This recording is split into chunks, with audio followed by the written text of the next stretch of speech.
तर नमस्कार मंडळी. तर आज ना मी कोळंबी मसाला बनवला, म्हणजे पूर्ण थाली बनवली आहे. कोळंबी मसाला, कोळंबी रस्सा आणि पापलेटसुद्धा फ्राय केले. तर तुम्हाला आज मी कोळंबी मसाला दाखवते.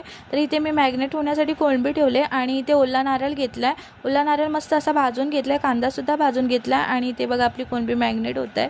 अर्ध्या तासासाठी ठेवली होती आणि मस्त असा ओल्या नारळामध्ये फार छान लागतो. तुम्ही नक्की बनवा. आणि त्याच्यामध्ये ना मी मसाले ॲड केलेत, घरगुती मसाला, गरम मसाला आणि थोडासा चिकन मसाला, चिकन आणि काश्मीरी लाल मिरची पावडर. तर तुम्ही याच्यामध्ये नक्कीच करून बघा, खूप छान लागतो.